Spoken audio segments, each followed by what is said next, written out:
Hello student, my self Anand Kumar, your biology mentor.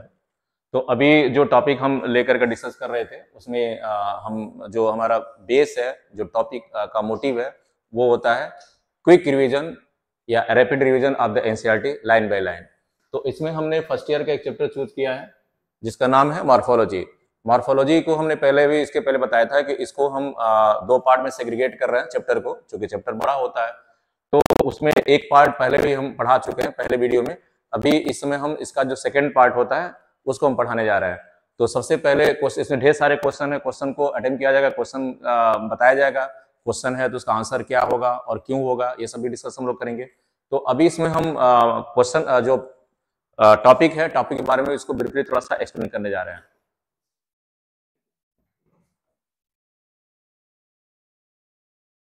तो ये question है, क्वेश्चन के पहले पहले एक्सप्रेशन कर दें तो हमने ये इसके पहले बताया था कि टॉपिक को दो पार्ट में सेग्रीगेट किए थे, जिसमें से एक्चुअली तीन पार्ट था। सबसे पहले हमने इसमें बताया था कि द टिश्यू, दूसरा था टिश्यू सिस्टम, तीसरा था एनाटॉमी। ठीक है, तो इसमें हमने द टिश्यू जो पहला टॉपिक है इसके बारे में डिस्कस हमने किया था और इसके ऊपर बेस्ड जो तमाम तरह के क्वेश्चन थे, आई थिंक 50-60 क्वेश्चन थे, इसको हमने अटेम्प्ट किया था। अभी हम आज ये दो टॉपिक कवर करने जा रहे हैं, टिश्यू सिस्टम और एनाटॉमी। ठीक, तो सबसे पहले हम ले रहे हैं टिश्यू सिस्टम में।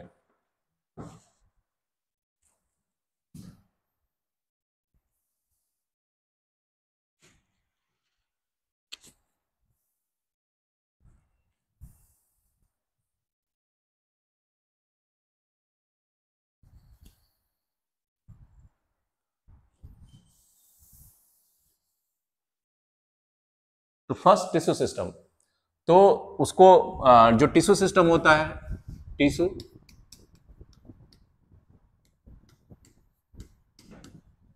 सिस्टम, इसमें तीन होते हैं। सबसे पहला होता है ईपी डर्मल टिश्यू सिस्टम, दूसरा होता है ग्राउंड टिश्यू सिस्टम, तीसरा होता है वैस्कुलर टिश्यू सिस्टम। तो प्लांट की बात करें तो प्लांट में तीन तरह के टिश्यू सिस्टम होते हैं। सबसे पहले होता है एपिडर्मल टिश्यू सिस्टम, दूसरा होता है ग्राउंड टिश्यू सिस्टम, तीसरा होता है वैस्कुलर टिश्यू सिस्टम। तो यहां पे सबसे पहले उठा रहे हैं एपिडर्मल टिश्यू सिस्टम।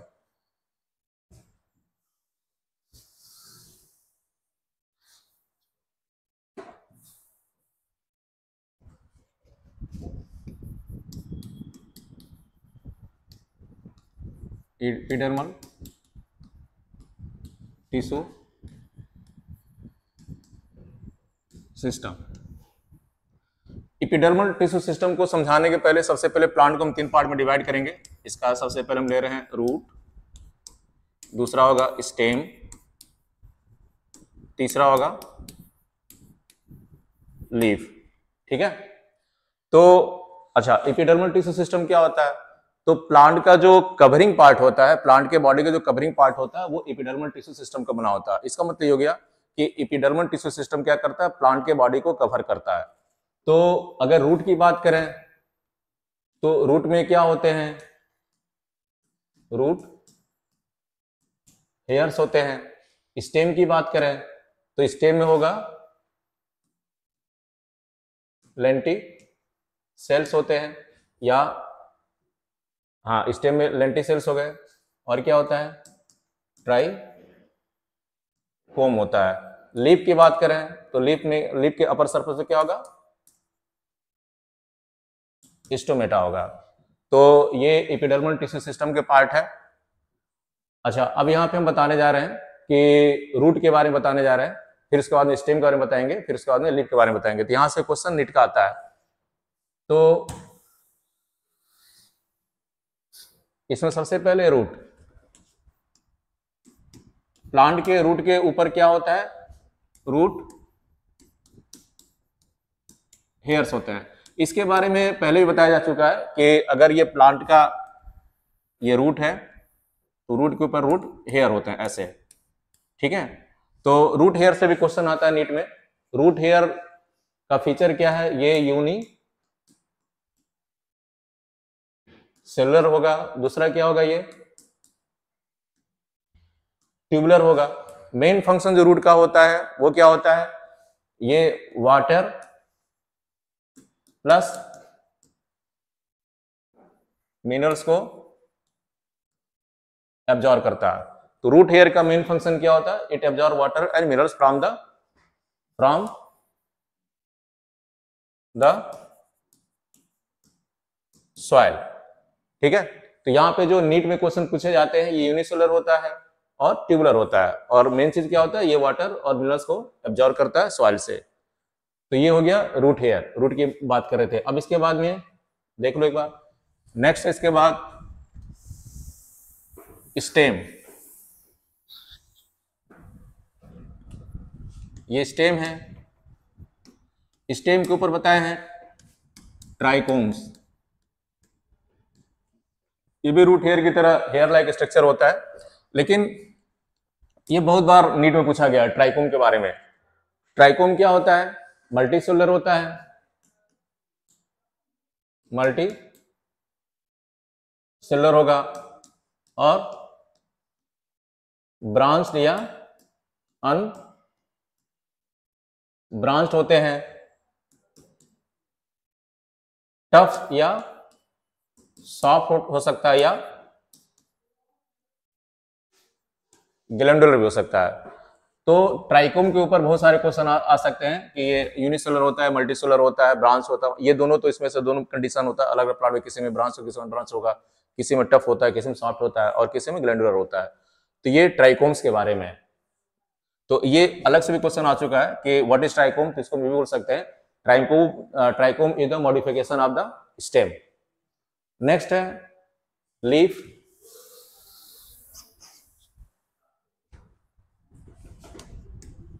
लीफ के बारे में हम पढ़ेंगे तो बताएंगे, लीफ के अपर सरफेस पे क्या होता है, स्टोमेटा होता है। तो स्टोमेटा या स्टोमेटल अपरेटस के बारे में बात करेंगे। तो ये हो गया एपिडर्मल टिश्यू सिस्टम। इसके बाद में आते हैं दूसरे टिश्यू सिस्टम पे, वो है ग्राउंड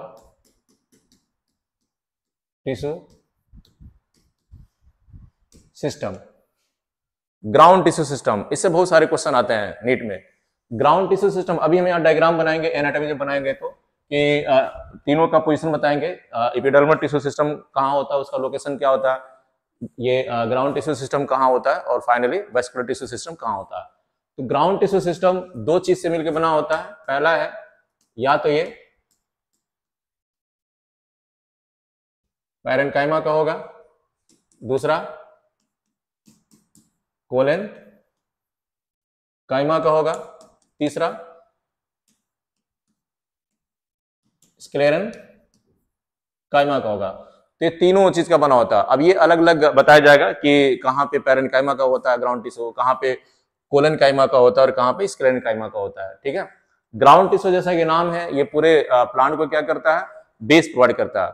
एनसीईआरटी में पहला लाइन लिखा हुआ है कि अगर हम एपिडर्मल टिश्यू सिस्टम और वेस्कुलर टिश्यू सिस्टम को माइनस कर दें तो बाकी जितना भी बचता है प्लांट में वो सारे के सारे क्या है, ग्राउंड टिश्यू सिस्टम के पोर्शन है। तो ये एनसीईआरटी का पहला लाइन ग्राउंड टिश्यू सिस्टम के बारे में दिया हुआ है कि except epidermal tissue system and vascular tissue system all the portion of the plant is made up of the ground tissue system. No doubt इसका एरिया काफी बड़ा हो जाता है। अच्छा, नेक्स्ट है तीसरा वेस्कुलर टिश्यू सिस्टम।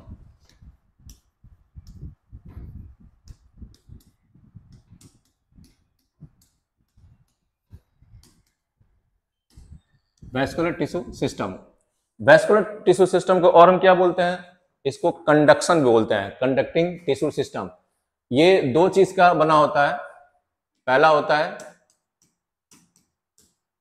फ्लोएम, दूसरा होता है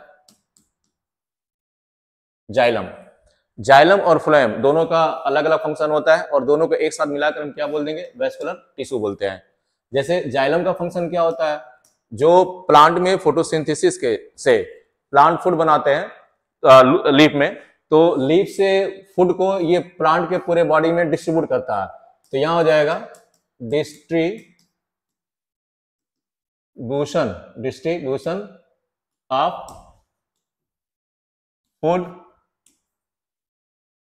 from leaf to all parts of plant body. तो यहां पे समझने वाली बात यह है कि प्लांट के पूरे बॉडी में फूड का डिस्ट्रीब्यूशन होता है थ्रू फ्लोएम। अब all parts of the plant body का सेंस हो गया, रूट में भी जा सकता है फूड, उस लीफ में भी जा सकता है, दूसरे ब्रांचेस में जा सकता है। तो जितने भी पार्ट होते हैं प्लांट के, सारे पार्ट में जो फूड का डिस्ट्रीब्यूशन होता है वो फ्लोएम के थ्रू होता है। जाइलम का सिर्फ एक ही काम होता है, ये वाटर प्लस मिनरल्स को ट्रांसपोर्ट करेगा, transport from root to leaf. तो इन दोनों में एक बात तो यहां पर डिफरेंस समझ में आ रहा है कि दो डिफरेंस क्लियर हो रहा है। पहला ये है कि जो फ्लोएम होता है इसका ये भी ट्रांसपोर्ट करता है फूड का, जो लीफ से लेकर के प्लांट के हर पार्ट में डिस्ट्रीब्यूट करेगा। दूसरा जो जाइलम है ये सिर्फ वाटर और मिनरल्स को ट्रांसपोर्ट करेगा, कहां से, रूट से लेकर के और सिर्फ लीफ तक। दूसरी बात इसमें क्या देखने को मिल रही है कि इसका जो फ्लो ऑफ ट्रांसपोर्टेशन होता है वो बाई डायरेक्शन होता है, जिसको मल्टी डायरेक्शन बोल सकते हैं। यानी वो नीचे से लेकर ऊपर चारों तरफ ऐसे क्या करेगा, डिस्ट्रीब्यूट करेगा। अगर ये प्लांट है, एक छोटा सा प्लांट यहाँ पे ऐसे बना दे रहा है, यहाँ पे लीफ है, तो फूड यहां से यहां भी जा रहा है, फूड ऊपर भी जा रहा है, फूड नीचे भी जा रहा है, तो फ्लोएम का जो डिस्ट्रीब्यूशन हो गया ये मल्टी डायरेक्शन होगा, इसको हम बाई डायरेक्शन बोलते हैं। जाइलम का यूनिडायरेक्शन होता है, यानी कि अगर दूसरे कलर से इसी में इंडिकेट करें तो यहां से रूट से लेकर के सिर्फ ये लीफ तक जाएगा। तो flow of transportation of xylem is unidirection. ठीक है, तो दो डिफरेंस यहां पर आ गया। नेक्स्ट है इसके बारे में, जाइलम फ्लोएम के बारे में।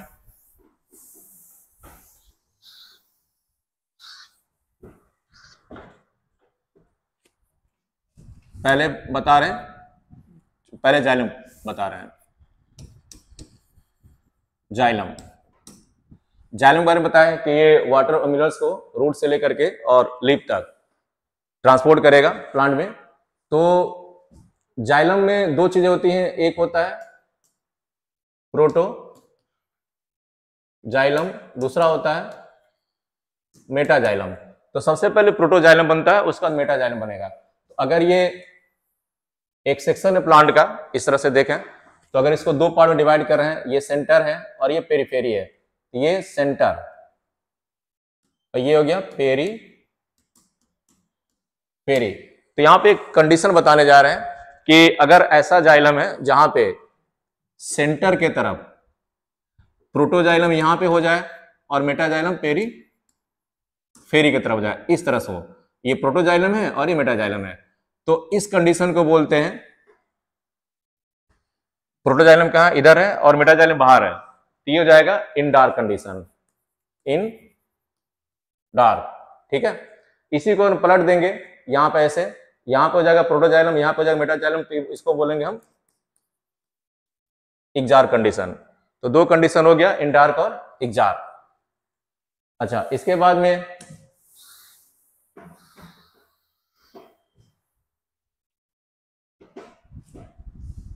ये हो गया वेस्कुलर टिश्यू सिस्टम। अब एक डायग्राम बना करके तीनों का पोजीशन बताने जा रहे हैं।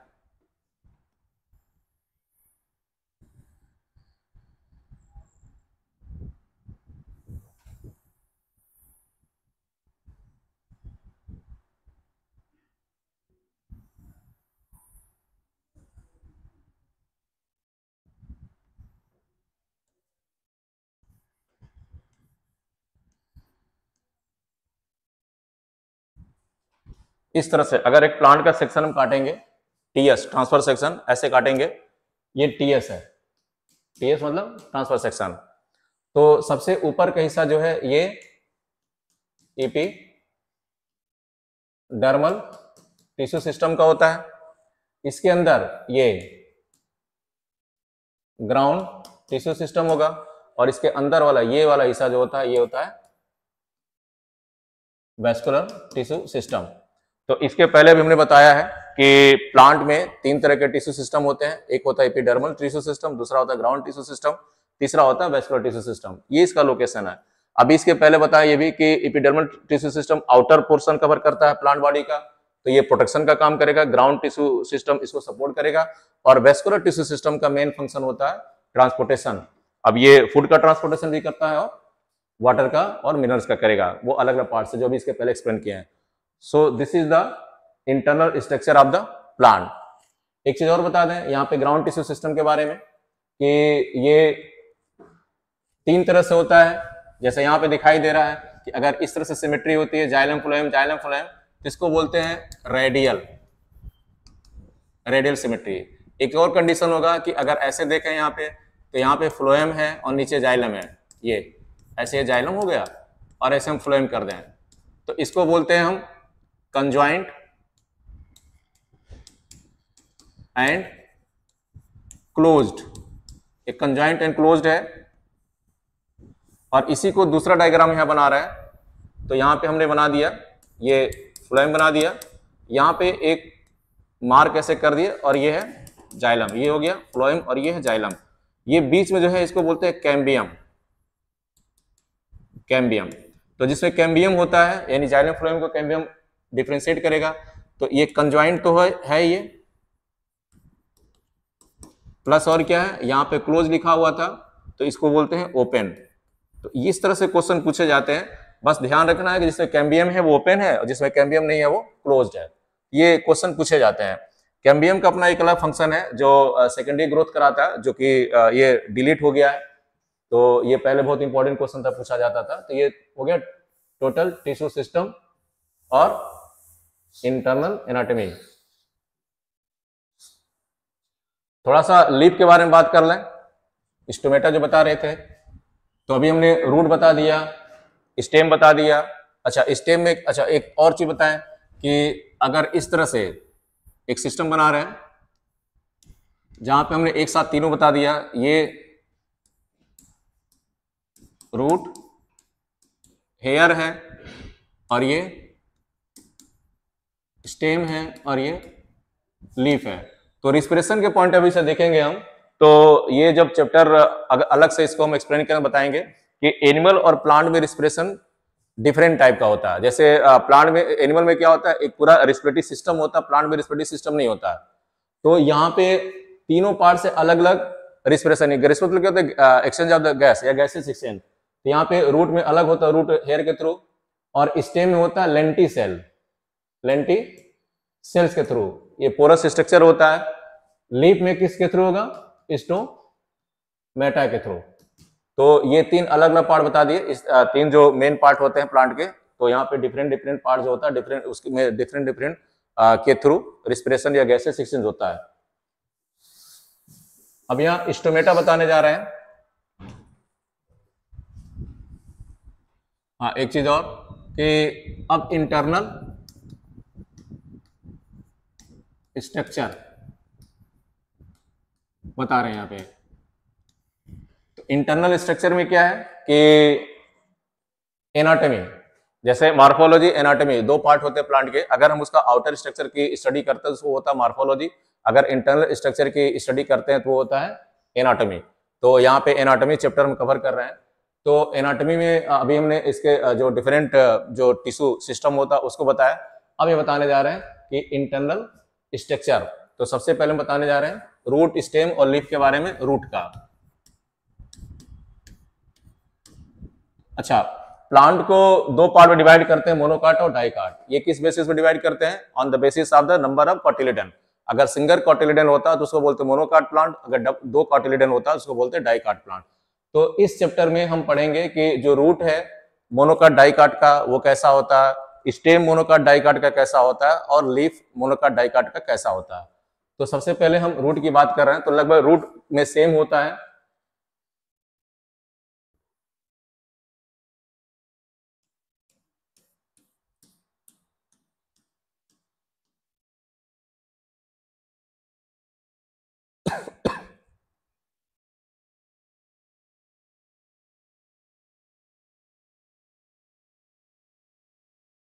ऐसा स्ट्रक्चर हो गया। सबसे बाहर क्या होता है? रूट हेयर होता है। और ये क्या हो गया? ईपी डर्मिस हो गया। ये हो जाएगा कॉर्टेक्स, ये होगा इंडो डर्मिस, इसको बोलेंगे पेरीसाइकिल। और ये वेस्कुलर बंडल हो गया। वेस्कुलर बंडल में एक हो गया फ्लोएम, दूसरा हो गया जाइलम। तो यहां पर क्या देखना है? यहां पर ये देखना है कि अच्छा जो इंडोडर्मिस होता है, इंडोडर्मिस से अलग से क्वेश्चन होता है। तो इंडोडर्मिस क्या होता है? ये डंबल शेप या बैरल शेप स्ट्रक्चर होता है। क्वेश्चन एक बार नीट में आया हुआ है इसके शेप को लेकर के कि इंडोडर्मिस का शेप क्या होता है। तो इस टाइप का होता है बैरल शेप। बैरल मतलब तो ढोलक, ऐसे बैरल शेप स्ट्रक्चर होता है। यहां पे अगर बनाया जाएगा तो ऐसे बनेगा, ऐसे। दूसरी बात क्या होता है? ये वाटर के लिए इम्परमेबल होता है, मतलब इधर से वाटर क्रॉस नहीं कर पाएगा। अच्छा, इसके ऊपर क्यों? क्योंकि एक वैक्सी लेयर होती है, वैक्सी लेयर होती है जिसको बोलते हैं सुबेरिन। सुबेरिन की वैक्सी लेयर होती है जिसको क्या करता है? वाटर इम्पेरेबल बनाता है। ठीक है। अब यहां पर एक चीज और है कि जब यहां चारों तरफ से ये इंडोडर्मिस से वाटर के लिए इम्पेरेबल है तो वाटर और साल्ट का कैसे एब्जॉर्प्शन करेगा? तो जहां जहां पे रूट हेयर होते हैं, अगर यहाँ पे रूट हेयर निकाला, जहां जहां रूट हेयर होते हैं उसके सामने यहाँ पे इंडोडर्मिस में यहाँ पे पैसेज सेल होता है। ये भी क्वेश्चन आ चुका है। अच्छा, इस तरह के स्ट्रक्चर क्या बोलते हैं? Casparian strip. ठीक है, जो वैक्सी लेयर में बताया। तो यहाँ पे पैसेज सेल होगा, पैसेज सेल जहां पे होता है वहां पे इसकी लेयर नहीं होती है, तो आसानी से वाटर इंटर कर जाता है। तो मोनोकाट, ये मोनोकाट और डाइकाट में डिफरेंस क्या होता है? मोनोकाट वीएस डाइकाट में डिफरेंस क्या होता है कि लगभग सारी चीजें सेम होती है, बस एक का डिफरेंस होता है कि जो जाइलम होता है वो डाइकाट में 4 के आस 3 से 4 के आसपास होता है उसका नंबर, और जो मोनोकाट होता है तो जाइलम की संख्या मोर देन 6 होती है। इसकी संख्या होगी मोर देन 6। तो मोर देन 6 जब होती है तो इसके लिए कंडीशन होती है, उसको बोलते हैं पॉली आर्क। पॉली आर्क, ये याद रखने वाली बात है कंडीशन कि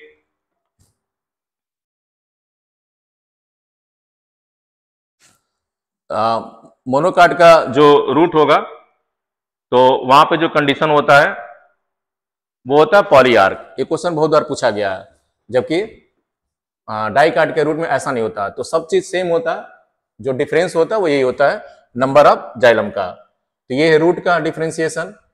अब इंटरनल स्ट्रक्चर में और स्टार्ट कर रहे हैं स्टेम के बारे में। स्टेम से बहुत सारे क्वेश्चन आते हैं। मोनोकाट डाइकाट में क्या डिफरेंस होता है? तो अगर हम यहाँ पे पहले डाइकाट बना रहे हैं, डाइकाट, तो डाइकाट में क्या होगा? ब्रीफली एक्सप्लेन कर रहे हैं तो पूरा डायग्राम नहीं बना रहे हैं। तो ये एपिडर्मिस हो गया, एपिडर्मिस हो गया। इसके ऊपर क्या रहेंगे?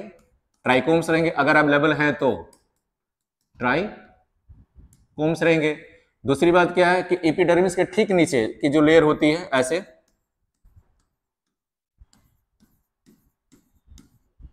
तो एक इसको बोलेंगे हाइपोडर्मिस। हाइपोडर्मिस। अब हाइपोडर्मिस से बहुत सारे क्वेश्चन आते हैं मोनोकाट और डाइकाट में। हाइपोडर्मिस से क्या क्वेश्चन आते हैं? जो डाइकाट का हाइपोडर्मिस होता है ये कोलेन काइमा का बना होता है, कोलेन काइमा। अभी इसके पहले बताया है कि जो ग्राउंड टिश्यू होता है, ग्राउंड टिश्यू तीनों तरह के टिश्यू से बने होते हैं, पैरेन्काइमा, कोलेन काइमा, स्क्लेरेन्काइमा। तो ये बड़ा इंपॉर्टेंट क्वेश्चन नीट का है कि hypodermis of the dicot is made up of the collenchyma. ठीक है, यहीं पे अगर हम मोनोकाट की बात करेंगे तो मोनोकाट का जो हाइपोडर्मिस होता है वो कोलेनकाइमा की जगह पे स्क्लेरेन्काइमा का बना होता है, स्क्लेरेन्काइमा। तो ये दोनों बहुत ही इंपॉर्टेंट क्वेश्चन है, दोनों डिफरेंशिएट करेगा। तो हम साथ में जो दोनों के बीच में बेसिक डिफरेंस होता है उसको भी कवर करते हुए चल रहे हैं। तो अभी हम यहाँ पे दो स्ट्रक्चर बनाए, एपिडर्मिस और हाइपोडर्मिस। अच्छा, यहीं पे कॉर्टेक्स भी होगा। ठीक है, इसके बाद में यहाँ पे स्ट्रक्चर हम बनाए थे इंडोडर्मिस का, ऐसे इंडोडर्मिस हो गया। इसके नीचे एक लेयर होगी पेरीसाइकिल का, तो ये है इंडोडर्मिस और ये है पेरीसाइकिल। पेरीसाइकिल के नीचे अब हम अगर डाइकाट की बात कर रहे हैं तो डाइकाट में क्या बताए थे, किस टाइप का वैस्कुलर टिश्यू होता है। ऊपर फ्लोएम हो गया, नीचे जाइलम हो गया, बीच में क्या होता है, कैम्बियम होता है, कैम्बियम। ये पहचान होती है मोनोकाट डाइकाट के स्टेम में। तो यहाँ पे कैम्बियम होता है, ठीक है। तो डाइकाट का अगर स्टेम है तो उसमें दो डिफरेंस होगा मोनोकाट के स्टेम से। पहला ये है कि जो डाइकाट का स्टेम होता है उसमें हाइपोडर्मिस कोलेनकाइमा का बना होगा, जो मोनोकाट का स्टेम होगा उसमें हाइपोडर्मिस स्क्लेरेनकाइमा का बना होगा। दूसरा ये है कि जो डाइकाट है उसमें वेस्कुलर जो टिश्यू होता है उसमें कैम्बियम होते हैं। इसका मतलब क्या हो गया, कंजॉइंट और ओपन। जो मोनोकाट का स्टेम होगा उसमें कैम्बियम एब्सेंट होते हैं, तो इसको क्या बोलेंगे, कंजॉइंट और क्लोज। तीसरी जो डिफरेंस होता है दोनों में वो ये होता है कि जो मोनोकाट के स्टेम होते हैं उसमें जो वेस्कुलर सिस्टम होते हैं ये पैचेस फॉर्म में होते हैं, स्कैटर्ड होते हैं, इधर बिखरे होते हैं, जबकि ये सिस्टमेटिक होता है। तो ये एक बेसिक डिफरेंस हमने बताया है मोनोकाट और डाइकाट के स्टेम में जो इंटरनल स्ट्रक्चर होता है। इसी तरह से लीफ की बारी है, लीफ में आते हैं।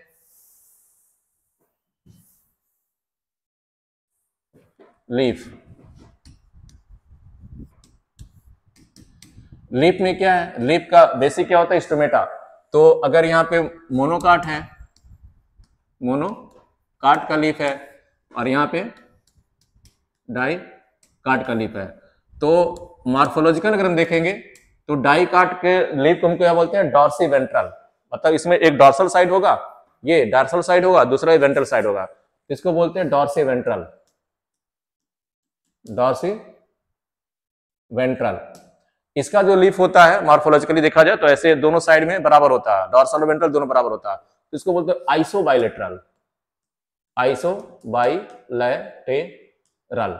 ये बड़ा इंपॉर्टेंट डिफरेंस है दोनों में मॉर्फोलॉजिकल। ये डॉर्सी वेंट्रल होता है और ऐसे रहेगा डॉर्सल और वेंट्रल, और ये होगा आइसोबाइलेटरल, मतलब इस टाइप का रहेगा, डॉर्सल भी रहेगा और वेंट्रल दोनों एक जैसे दिखेगा।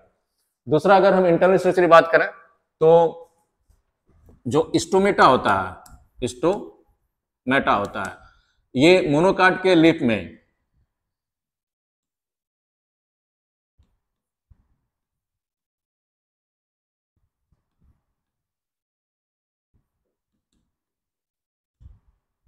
अपर लेयर और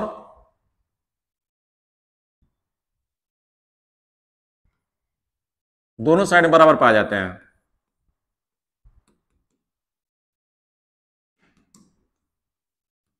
ये अपर इसका पोर्शन है, लोअर पोर्शन है। तो ये जो स्टोमेटा है ये अपर और लोअर दोनों सरफेस पे बराबर पाए जाते हैं। अच्छा, अपर ये भी एपिडर्मिस है और ये भी एपिडर्मिस है। जो अपर पोर्शन है उसको बोलते हैं एडेक्सियल, ये है एडेक्सियल, एडेक्सियल लेयर, और तो ये हो जाएगा एबैक्सियल लेयर। तो एडेक्सियल और एबैक्सियल दोनों लेयर में जो स्टोमेटा है दोनों की संख्या बराबर पाई जाती है। जबकि डाइकाट की बात करेंगे तो डाइकाट में जो स्टोमेटा की संख्या होता है वो लोअर सरफेस पे ज्यादा होगा यहाँ पे। मतलब अगर हम डायग्राम ऐसे बनाएं तो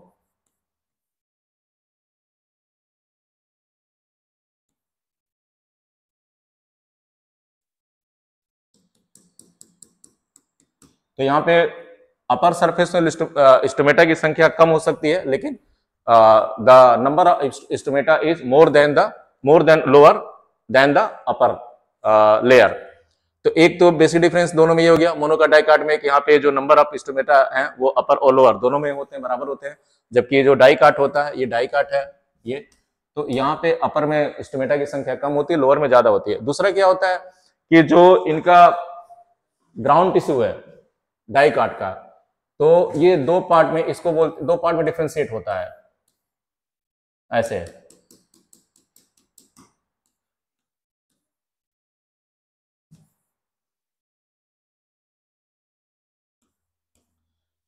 इसको बोलते हैं पैलिसेड टिश्यू, पैलिसेड टिश्यू, और इसको बोलेंगे स्पंजी टिश्यू, स्पंजी टिश्यू।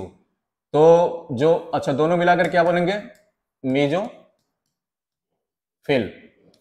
तो जो डाइकाट होता है, डाइकाट का जो मेसोफिल होता है, this is differentiate in between the palisade tissue and spongy tissue. जबकि जो मोनोकाट का लीफ होता है, इसमें जो मेसोफिल होता है वो डिफरेंशिएट नहीं होता पैलिसेड टिश्यू में और स्पंजी टिश्यू में। ये बेसिक डिफरेंस होता है। एक बड़ा इंपॉर्टेंट क्वेश्चन है कि ग्रास फैमिली के कुछ मेंबर होते हैं तो वहां पे जो स्टोमेटा है वो बुल्ली फॉर्म हो जाता है, ऐसे हो जाता है।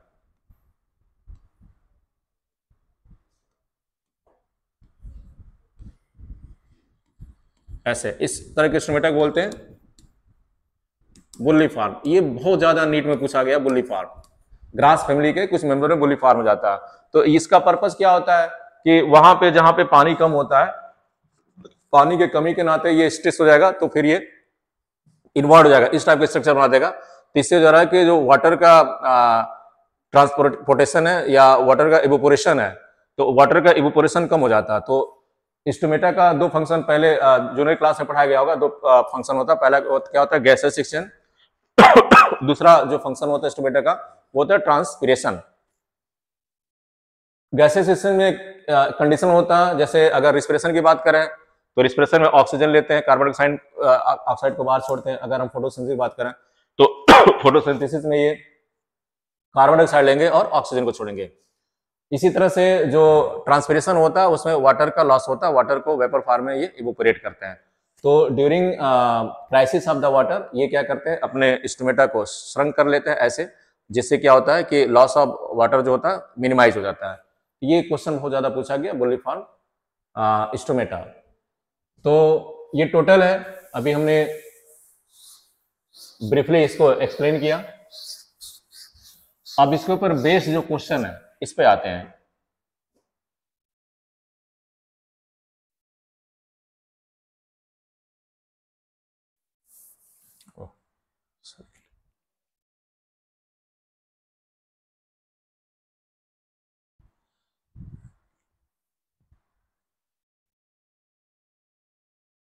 ये हो गया। तो अब देखते हैं इसके पहले जो 37 नंबर तक का क्वेश्चन है, ये पहले वाले वीडियो में हम एक्सप्लेन कर चुके हैं सारे क्वेश्चन। अब आगे इसके क्या क्या है तो देखते हैं। 38 नंबर का जो क्वेश्चन है इसमें क्या होता है, 38 वाले में one of the primary function of the ground tissue in plant. तो ग्राउंड टिश्यू का जो प्राइमरी फंक्शन होता है प्लांट में वो क्या होता है, सबसे पहले इसमें दिया वो फोटोसिंथेसिस, दूसरे में दिया टू प्रोटेक्ट द प्लांट, तीसरे में दिया एंकर ऑफ द प्लांट, चौथे में दिया वाटर एंड शुगर कंडक्शन। तो ये जो ऑप्शन है ये एपिडर्मिस का ऑप्शन है, तो ये सही होगा नहीं, इसका ये भी नहीं सही होगा, और इसका वेस्कुलर सिस्टम का ऑप्शन है, तो सही ऑप्शन इसमें क्या होगा ए। तो 38 का जो सही ऑप्शन हो गया, one of the primary function of the ground tissue plant is photosynthesis. अब आते हैं नेक्स्ट क्वेश्चन पे। 39 some vascular bundles are described as open because the। तो जो 39 नंबर का क्वेश्चन है उसमें देखें, are surrounding by the pericycle but not endodermis, are capable of the producing secondary xylem and phloem, possess conjunctive tissue between xylem and phloem, are not surrounding by the pericycle। तो इसका जो सही option है वो होगा B, क्योंकि इसके पहले बताएं कि जो यहां पे डायग्राम बना दे रहे हैं कि यहां पे हमने बताया कैम्बियम होगा, तो उसके बाद में कैम्बियम जब सेल डिवाइड करेगा, जिस अभी इसके पहले हमने चर्चा किया कि जिस भी वेस्कुलर बंडल कैम्बियम होता है इसका मेन काम होता है सेकेंडरी ग्रोथ कराना। तो यहाँ पे जो पहले से फ्लोएम और जाइलम पड़े हुए हैं इसको हम प्राइमरी फ्लोएम और प्राइमरी जाइलम बोलेंगे। सेकेंडरी ग्रोथ के बाद में जो दूसरे बनेंगे उसको बोलेंगे सेकेंडरी जाइलम और सेकेंडरी फ्लोएम। तो सही ऑप्शन हो गया B. Next,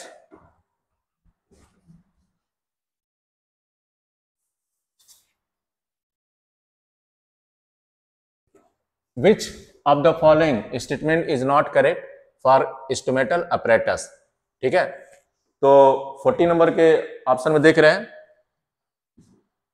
inner wall of guard cell are thick and inelastic, guard cells invariably possess chloroplast and mitochondria. God cells does not possess subsidiary cell.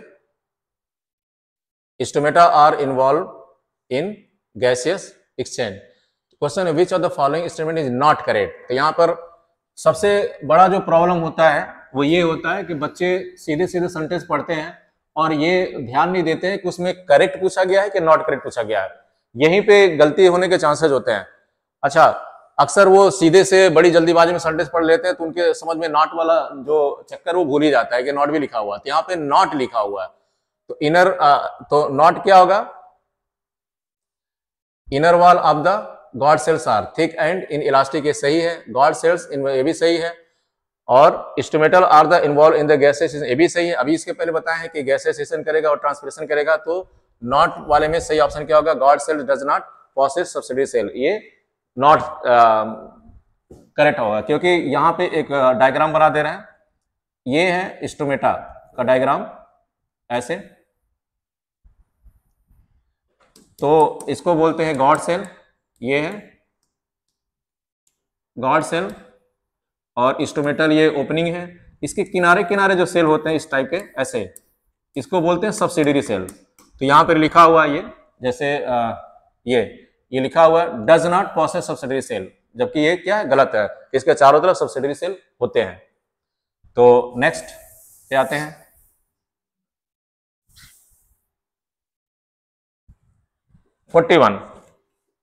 Which of the following statement are correct about epidermal tissue system? तो यहां पर correct पूछा गया है।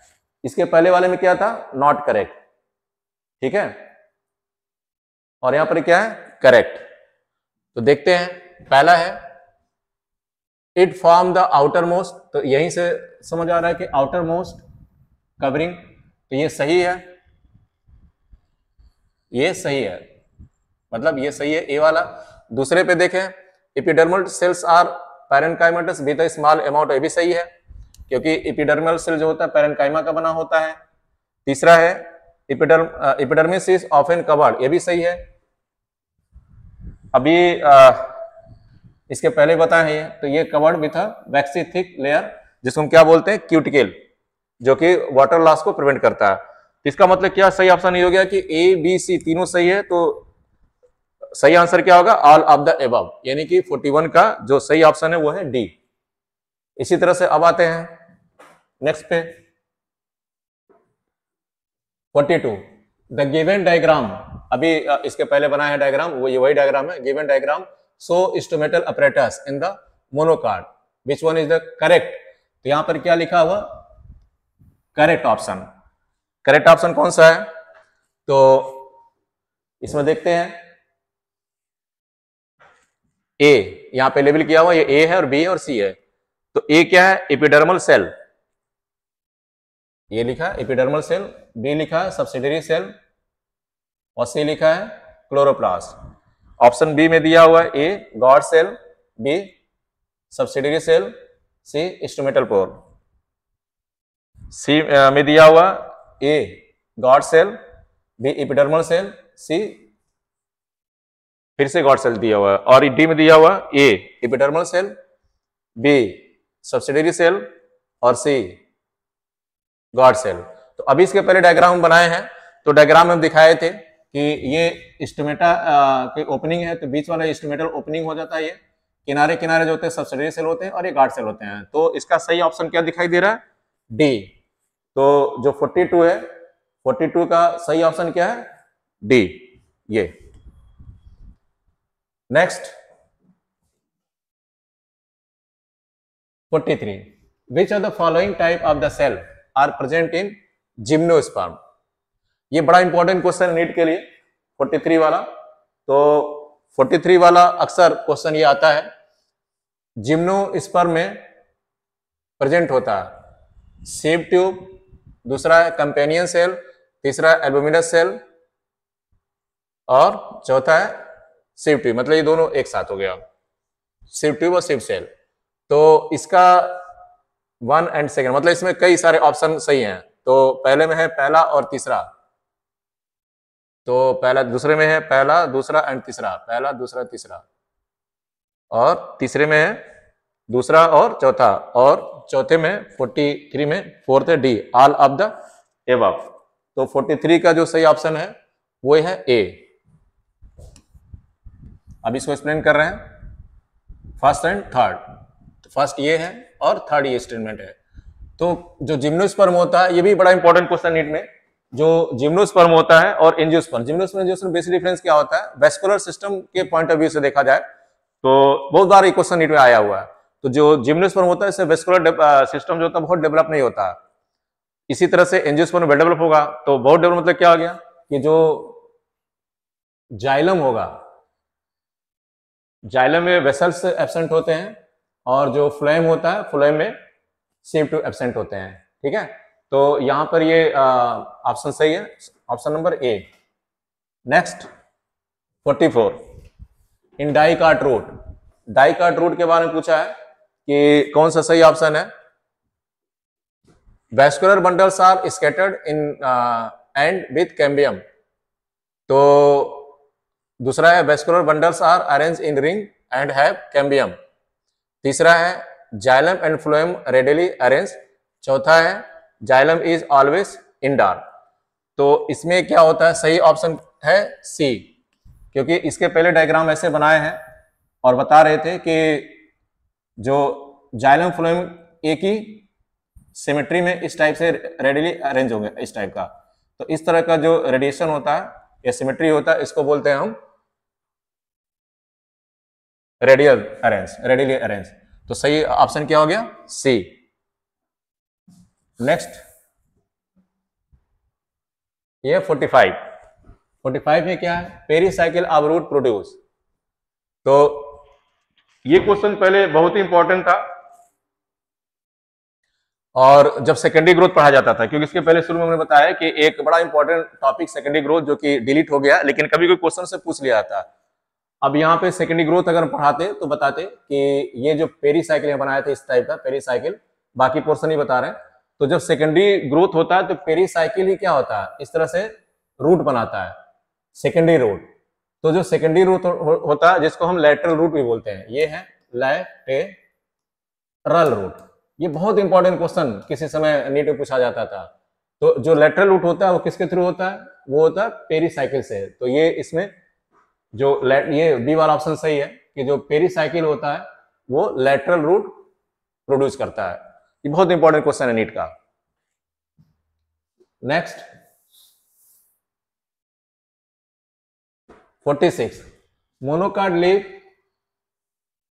Possess. तो पहला option इसमें दिया हुआ है intercalary meristem, lateral meristem, apical meristem, mass meristem.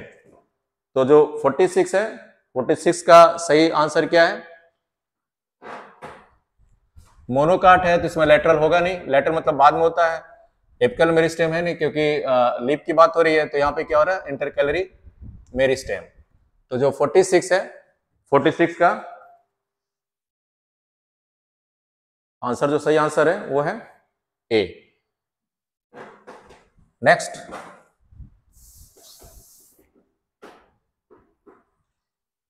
What is true about monocot. फिर यहां पर क्या दे दिया, ट्रू मोनोकाट लीफ के बारे में।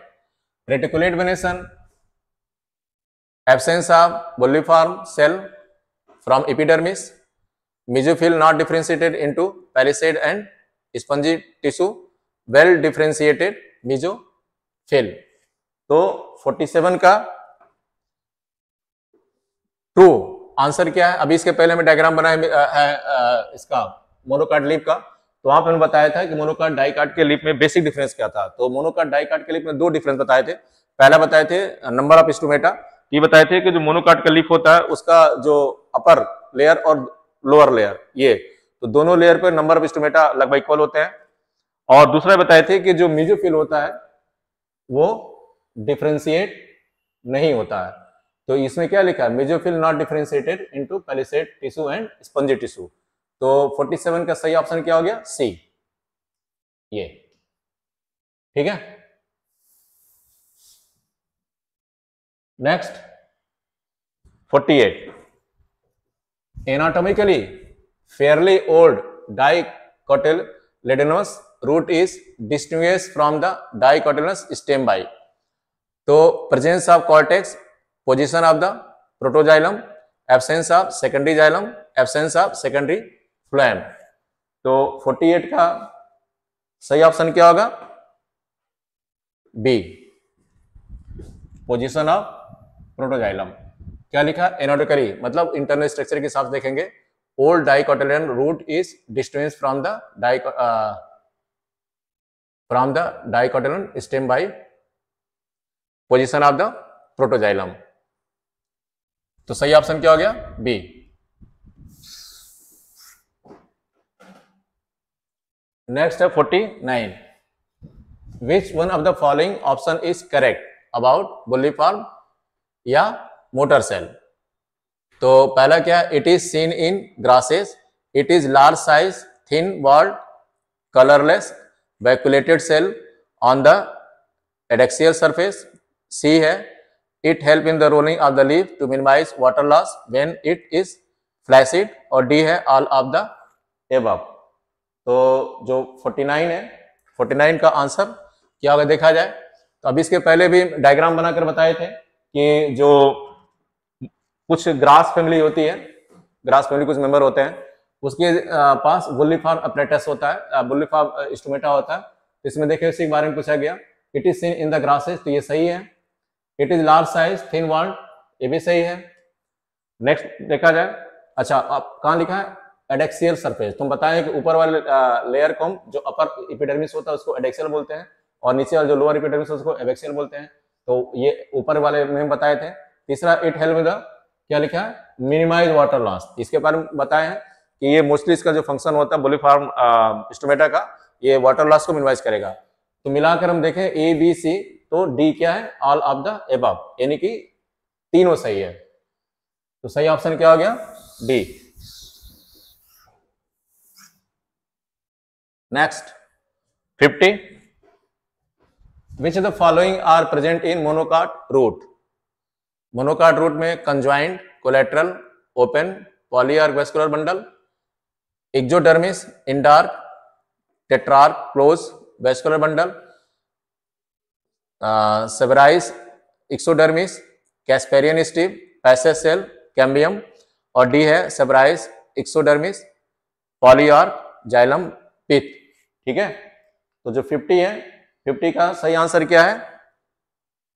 D, suberised, exodermis, polyarch, xylem.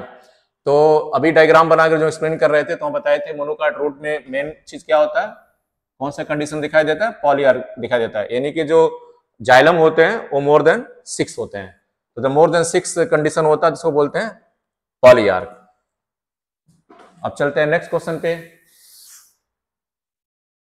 ये है 51 नंबर वाला क्वेश्चन। तो where do the casparian bands occur? Epidermis, endodermis, pericycle, phloem. तो 51 का क्या होगा? अभी ये भी डायग्राम इसके पहले जब हम बनाकर बता रहे थे तो बताए हैं कि वैक्सी लेयर एक होती है जो सुब्रीन की होती है, उसको हम बोलते हैं कैस्पेरियन स्ट्रिप। तो कैस्पेरियन स्ट्रिप किसमें बनाए थे? हम बनाए हैं एंडोडर्मिस में। तो इसका सही ऑप्शन क्या होगा? बी। साथ में हमने एनसीईआरटी का पेज नंबर भी मेंशन कर दिया है, जिससे कि ये पता चले कि अभी हमने इसके पहले क्या बोला है, NCERT line by line. Next question है 52, इन experiment a student cut a transfer section of young stem of a plant which he has taken from his school garden. After observing it under the microscope, how would we ascertain where it is a monocot stem or a dicot stem? मतलब ये है कि अगर section काट करके उसने slide बनाया तो इसको डिफरेंशिएट करना है मोनोकाट स्टेम से डाइकाट के स्टेम से। तो किसके बेसिस पर करेगा? पहला ये with the help of bulliform cell, with the help of Casparian strip, with the help of vascular bundle, with the help of stomatal apparatus। तो 52 का जैसे अब यहाँ पे बुल्लीफॉर्म apparatus, बुल्लीफॉर्म सेल दिया हुआ, तो ये कहाँ पाया जाता है? ये मोनोकाट में पाया जाता है। ठीक है, और यहाँ बात किसकी चल रही है? मोनोकाट स्टेम की बात कर रही है, और ये लीफ में पाया जाता है। इसी तरह से कैस्पेरिन स्टेप है दूसरा। तो कैस्पेरिन स्टेप में क्या होता है, ये बताए हैं कि रूट में इसको दिखा रहे थे, यहाँ पे है with the help of vascular bundle. तो सही ऑप्शन क्या होगा, सी होगा, with the help of vascular bundle. Monocot stem और डाइकाट स्टेम में क्या बता रहे थे कि वेस्कुलर बंडल के बारे में क्या बताएं कि वेस्कुलर बंडल जो मोनोकाट में होता है स्कैटर्ड होता है। दूसरा क्या बताएं कि मोनोकाट का जो वेस्कुलर बंडल होता है उसमें कैम्बियम नहीं होता है। तो उसके बेसिस पे with the presence of and absent of the cambium, देखो यहाँ इंस्ट्रूमेंटल लिखा है, ये भी लिख में पाया जाता, तो ये है नहीं, तो सही ऑप्शन क्या होगा, सी होगा, ऑन द बेसिस या with the help of vascular bundle. तो इसमें मेन चीज हम देखेंगे प्रेजेंस और एब्सेंस ऑफ द कैम्बियम। अगर कैम्बियम प्रेजेंट है तो वो डाइकाट होगा, कैम्बियम एब्सेंट है तो मोनोकाट होगा। Next 53, a conjoint and open, अब वहां पे देखो साफ सा लिखा open vascular bundle will be observed in the transfer section of. तो इसके पहले ही बताया है कि जो यहां लिखा है ओपन वेस्कुलर बंडल, तो एक डायग्राम यहां बनाए थे जहां बता रहे थे कि अगर कैम्बियम प्रेजेंट है यहाँ पे तो ये ओपन होगा, कैम्बियम एब्सेंट है तो क्लोज होगा। तो ये किस में दिखा रहे थे हम, डाइकाट के स्टेम में।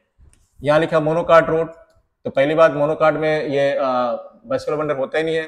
फिर यहाँ पे मोनोकाट स्टेम लिखा है तो ये भी गलत हो गया, डाइकाट रूट में नहीं होता है, इसको हम बताए हैं डाइकाट स्टेम में। तो इसका सही ऑप्शन क्या हो जाएगा 53 का डी, डाइकाट स्टेम।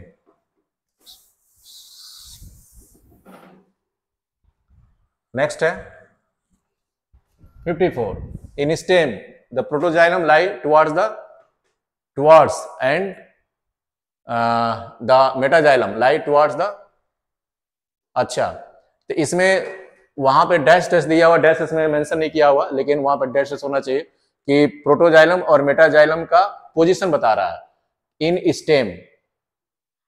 तो स्टेम में प्रोटोजाइलम और मेटाजाइलम का पोजीशन पूछ रहा है। तो स्टेम में क्या होगा, जो प्रोटोजाइलम होते हैं वो सेंटर की तरफ होते हैं और जो मेटाजाइलम होता है पेरिफेरी की तरफ होगा, तो इसको बोलेंगे इनडार्क कंडीशन। इसके पहले डायग्राम बना के बताएं, ऐसे होगा, तो ये सेंटर हो गया, ये पेरिफेरी हो गया, ये सेंटर है पेरिफेरी है, तो यहाँ पे होगा प्रोटोजाइलम और यहाँ पे होगा मेटाजाइलम, ऐसे कंडीशन होगा किसमें, स्टेम में। तो स्टेम में ये कंडीशन होता है, इस कंडीशन को हम बोलते हैं इनडार्क कंडीशन। क्या लिखा हुआ, सेंटर एंड पेरिफेरी। तो सही ऑप्शन क्या हो गया 54 का ए। नेक्स्ट है 55,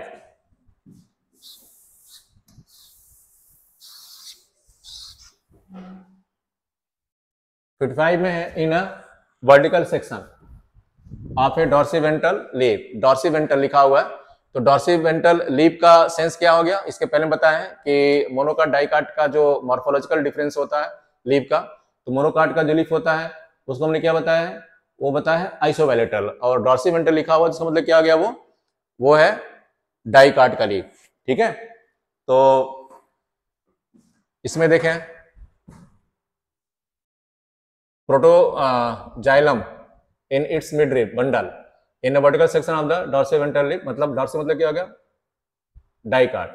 the protoxylem in its mid rib bundle, तो पहला क्या, faces the dorsal epidermal of the leaf, तो बताए हैं कि जो वेंट्रल सरफेस होता है उस पे ये ज्यादा पाए जाते हैं, डॉर्सल सरफेस पे कम पाए जाते हैं। तो यहाँ पे सही ऑप्शन क्या हो गया, बी, पहले यहाँ पे लिखा हो faces the ventral epidermis of the leaf, तो 55 का सही आंसर क्या हो गया, बी।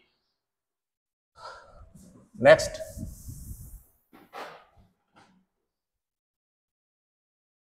अभी एक्सरसाइज नंबर 2 आ गया, थोड़ा सा ये एनसीईआरटी एग्जाम्पलर एंड नीट उससे आ गया, तो आते हैं इस पे। क्वेश्चन नंबर यहाँ पे हो गया 56,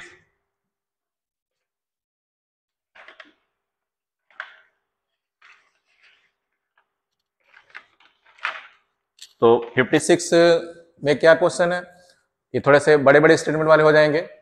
transfer section of stem is stain first with safranin and then with fast green, तो इसको हम एक तरह से स्लाइड बना रहे हैं, स्लाइड में स्टेन ही कर रहे हैं। usual schedule of the double staining for the preparation of a permanent slide.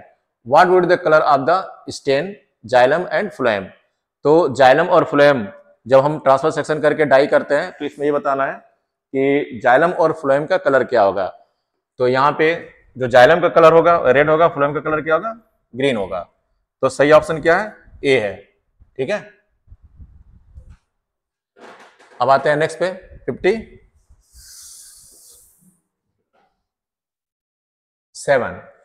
57 में क्या आ गया, मैच करने के लिए आ गया। तो इसको देखा, match the following and choose the correct option from the. तो ए है मेरिस्टेम, बी है पैरेन्काइमा, सी है कोलेनकाइमा, डी है स्क्लेरेन्काइमा और ई भी इसमें ऑप्शन दिया हुआ एपिडर्मल टिश्यू। अब मैच करें इसको, तो मैच करें, देखें पहला क्या है मेरिस्टेम, तो एक्टिविटी डिवाइड, ये फोटोसिंथेसिस स्टोरेज। अच्छा, पैरेन्काइमा का फंक्शन अगर पहला और दूसरा तीसरा सबको देखा जाता है, पैरेन्काइमा का फंक्शन क्या होता है, पैरेन्काइमा का फंक्शन हो जाएगा ये फोटोसिंथेसिस और स्टोरेज। ठीक है, कोलेनकाइमा का फंक्शन क्या होगा, मैकेनिकल सपोर्ट।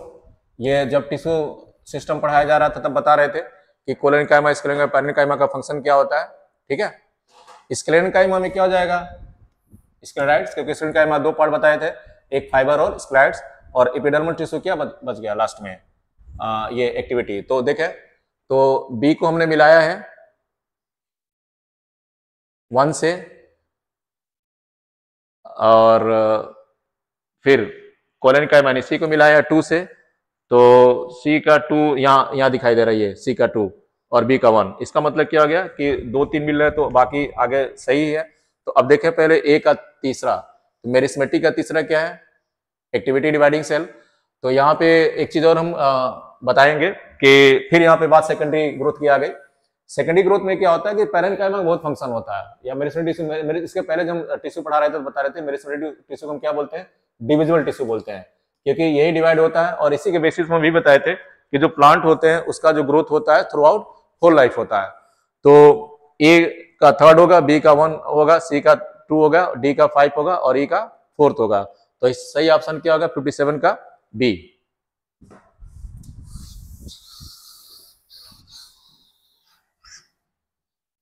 नेक्स्ट,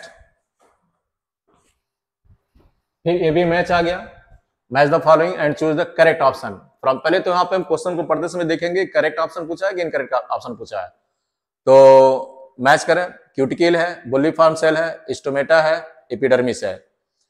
अच्छा, वो उधर लिखा है guard cell, single layer, waxy layer, empty, colourless cell. तो 58 देखते हैं, क्यूटिकल और बुल्लीफॉर्म। तो यहाँ पे गॉड सेल, अच्छा गॉड सेल, सिंगल लेयर, एक 3rd। हाँ, क्यूटिकल के बारे में बताए हैं कि ये ऊपर वैक्सी लेयर होता है, तो ए का 3rd हो गया, बी का जो है होगा बुल्लीफॉर्म क्या हो गया, एम्पटी कलरलेस सेल हो गया। स्टोमेटा में क्या हो गया, स्टोमेटा गार्ड सेल कहाँ पाए जाते हैं, स्टोमेटा में पाए जाते हैं। बाकी क्या बच गया, एपिडर्मिस। तो डी का दूसरा सिंगल लेयर, एपिडर्मिस जो होता है ये सिंगल लेयर होता है। तीसरा हम देखें तो सही ऑप्शन हमारा क्या हो गया, ए हो गया, यानी कि 1 का 3rd, बी का 4th, बी का 4th कहाँ मिला है ये, और सी का 1, सी का 1 और डी का 2। तो ये हमारा सही ऑप्शन क्या हो गया, ए हो गया। आज का जो पैटर्न देख रहे हैं नीट का, तो उसमें भी देख रहे हैं कि इस तरह क्वेश्चन ज्यादा पूछे जा रहे हैं, मैच द फॉलोइंग या ऐसे करके स्टेटमेंट वाले क्वेश्चन, या इस तरह से ज्यादा क्वेश्चन पूछे जा रहे हैं। तो इस तरह से क्वेश्चन के प्रैक्टिस करना बहुत जरूरी है। नेक्स्ट है, चलो सीधा सीधा है, identify the simple tissue from among the following. ये तो बड़ा ही इजी है। सिंपल टिश्यू, इसके पहले जब हम पढ़ा रहे थे तो बताए थे कि ये क्या होता है, जाइलम कॉम्प्लेक्स टिश्यू होता है, फ्लोएम कॉम्प्लेक्स टिश्यू होता है, एपिडर्मिस होता है, टिश्यू सिस्टम होता है, तो सही ऑप्शन क्या हो गया, ए पैरेन्काइमा, क्योंकि सिंपल टिश्यू को बताया गया था तीन ही होते हैं, पैरेन्काइमा, कोलोनकाइमा और स्क्लेरेन्काइमा। तो ये तीनों क्या सिंपल फॉर्म है। जैसे ये बताया गया था कि जो मेरिस्टेमेटिक टिश्यू होते हैं वो डिवाइड करके दो तरह के सेल बनाते हैं, एक इंडिविजुअल होता है, फिर से अगेन मेरिस्टेमेटिक हो गया, दूसरा जो होगा सेल डिवीजन की प्रॉपर्टी लॉस कर देगा, तो उसको बोलेंगे पैरेन्काइमा, कोलोनकाइमा, स्क्लेरेन्काइमा। तो तीनों का अपना अलग अलग फंक्शन होता है। तो सही आंसर क्या है 59 का ए।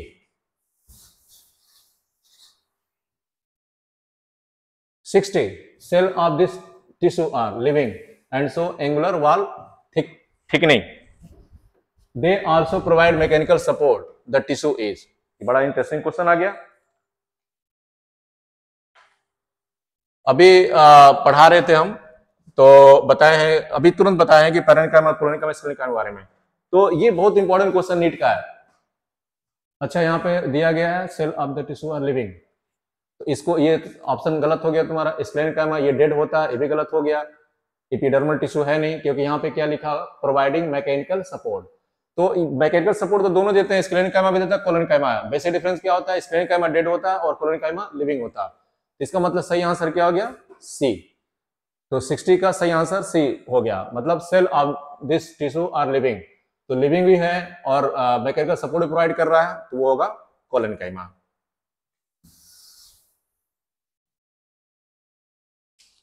Next, epiblema of the root is equivalent to. तो जो इपिब्लेमा होता है किसके इक्विवेलेंट होता है, तो यहां पे बता दें कि जो इपिडर्मिस होता है, इपिडर्मिस का दूसरा नाम हम इपिब्लेमा भी बोलते हैं। तो इसका सही आंसर क्या है, सी है, क्योंकि पेरीसाइकिल जो होता है वो inside of the plant body होगा, एंडोडर्मिस इनसाइड होगा, स्टील। अच्छा, स्टील एक नया वर्ड आ गया, इसको बता दें, जाइलम फ्लोएम, इन सबको ये मिला करके जो वेस्कुलर सिस्टम होता है, तो पोजीशन के हिसाब से इसको हम स्टील बोलते हैं। तो इसका सही ऑप्शन क्या होगा 61 का सी।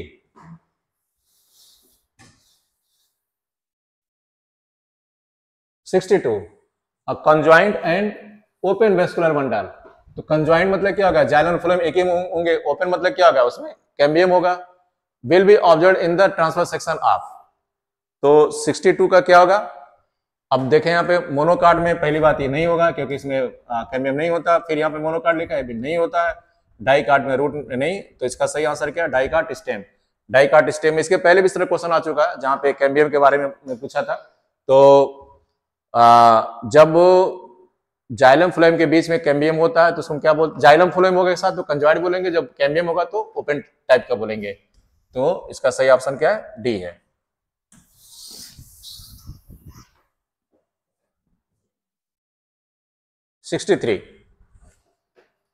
In which of the following pair of parts of a flowering plant is epidermis absent?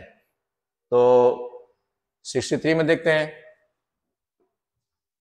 Root tip and shoot tip, shoot bud and floral bud, ovule and seed, petiole and pedicel. तो in which of the following pair of the parts of a flowering plant is epidermis absent? तो 63 का क्या होगा, A होगा, root tip and shoot tip. इसका सही option क्या है, ए है। अब आते हैं नेक्स्ट पे 64। How many shoot apical meristem are likely to be present in a twig of a plant possess 4 branches and 26 leaves? तो 64 का क्या है, present in the twig of the plant possess 4 branches and 26 leaves। तो shoot apical, अच्छा apical meristem पूछा है, likely to be present। तो apical meristem क्या होता है कि ऊपर बताया गया था इसके पहले वाले वीडियो में कि ऊपर का जो ये रूट और शूट का जो टिप होता है, यहाँ एपिकल मेरिस्टेम होगा, और ये लेटरल बड के लिए भी रिस्पॉन्सिबल होता है। तो यहाँ पे 4 ब्रांचेज हैं, तो 4 एपिकल मेरिस्टेम हो गया, और एक पहले से था जो डिवाइड होकर बना है। तो टोटल नंबर इसमें देखा जाए 5 हो जाएगा, देखा जाए कहाँ 5 है, अच्छा 26 ये है नहीं, ये है नहीं, ये है नहीं, तो सही आंसर क्या होगा, 5 होगा। तो 64 का ऑप्शन नंबर सी, यानी कितना होगा, 5 होगा।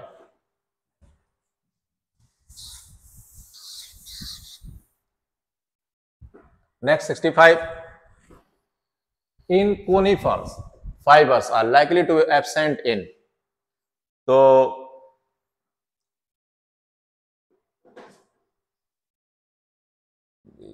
इन कोनिफर्स फाइबर्स आर, अच्छा लाइक, अच्छा हाँ, तो यहां पर सेकेंडरी जाइलम, सेकेंडरी फ्लोएम नहीं, प्राइमरी फ्लोएम नहीं, लीव्स नहीं, सही ऑप्शन क्या है इसका? बी। तो 65 का सही ऑप्शन क्या है? बी है। अब आते हैं 66 में।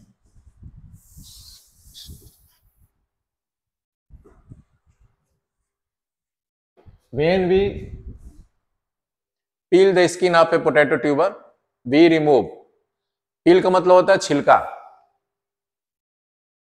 तो अगर हम पोटैटो का जो पोटैटो ट्यूबर मतलब उसका अगर हम छिलका रिमूव कर रहे हैं तो हम क्या रिमूव कर रहे हैं? तो पेरिडर्म, एपिडर्म, क्यूटिकल, सैवोल्ड। तो ये फ्लोएम को बोलते, ये होगा नहीं। क्यूटिकल वैक्सी लेयर एक है, एपिडर्मिस नहीं, क्या होगा? पेरिडर्म। पेरिडर्म मतलब क्या होगा? ये जो उसका छिलका होता है, उस जो पोटैटो ट्यूबर होता है उसको हम पेरिडर्म बोलते हैं। तो सही ऑप्शन क्या होगा 66 का? ए। अब आते हैं 67 पे।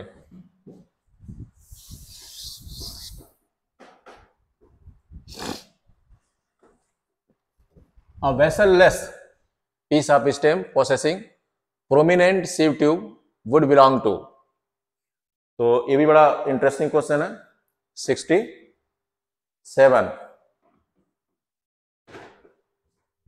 Pinus, इक्विलिप्टिस, grass, ट्रोकोडेंड्रॉन। तो इसका सही ऑप्शन है डी।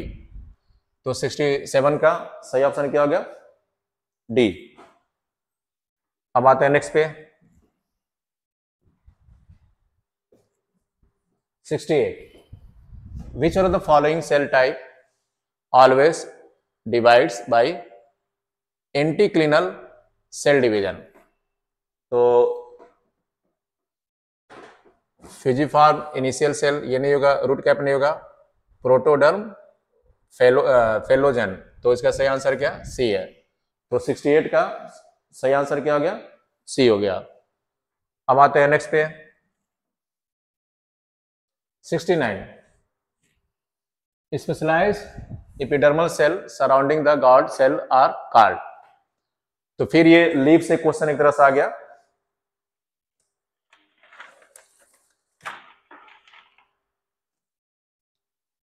लीफ में बता रहे थे कि जो गार्ड सेल होते हैं, ऐसे डायग्राम बनाए थे अभी इसके पहले, ये गार्ड सेल है ऐसा, इसके चारों तरफ इस तरह से सेल लगे होते हैं, इसको हम क्या बोले थे? Subsidiary cell. तो यहां पे देखा जाए ऑप्शन में कंप्लीमेंट्री सेल, ये है नहीं आंसर। बुल्लीफॉर्म ये भी नहीं है, क्योंकि बुल्लीफॉर्म एक बता रहे थे इस तरह का अपरेटस, इस तरह का स्टोमेटा होता है, ये है नहीं। लेंटिसेल सिस्टम में पाए जाते हैं। तो सही ऑप्शन क्या हो गया? बी। तो 69 का सही ऑप्शन क्या? बी है। जो स्टोमेटा होता है इसका चारों तरफ सेल को हम क्या बोलते हैं? सब्सिडरी सेल बोलते हैं। नेक्स्ट है 70 नंबर का क्वेश्चन। अब इसमें देखें,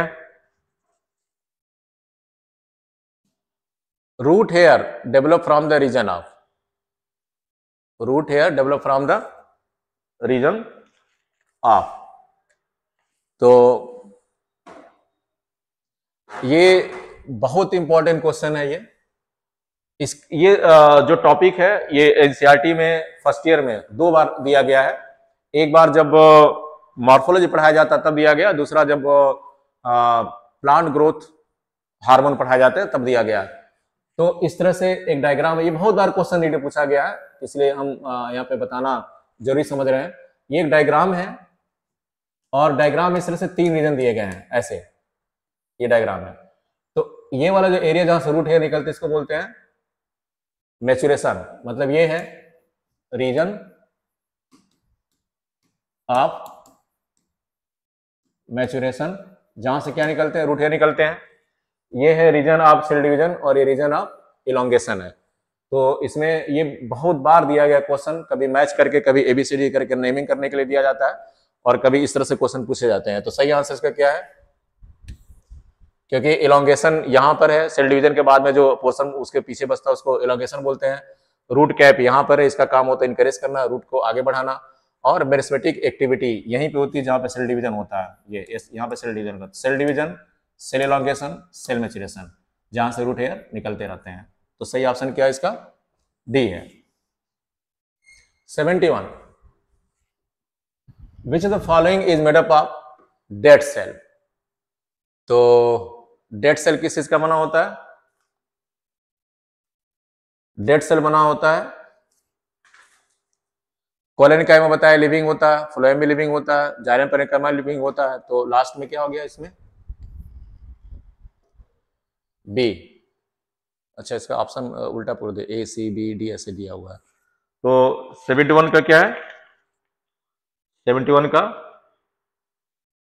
बी, ये वाला फेलम, ये आंसर इसका सही है। 72, which of the following facilities opening of the instrumental aperture, decrease in turgidity of the guard cell, radial orientation of cellulose microfibrils in the cell wall of the guard cell, longitudinal orientation of the cellulose microfibril in the cell wall of the guard cell, contraction of the outer wall of guard cell। तो 72 का सही option क्या होगा? B, radial orientation of the cellulose microfibrils in the cell wall of the guard cell. 72 का सही option क्या है? B. अब आते हैं 73 में। Stomata in grass leaf are. तो जो ग्रास लीफ होता है उसका स्टोमेटा कैसा होता है? किडनी शेप नहीं होगा, बैरल से बताए थे एंडोडर्मिस के बारे में, रेक्टेंगुलर नहीं होगा, तो डंबल वेल शेप। तो 73 का सही ऑप्शन क्या है?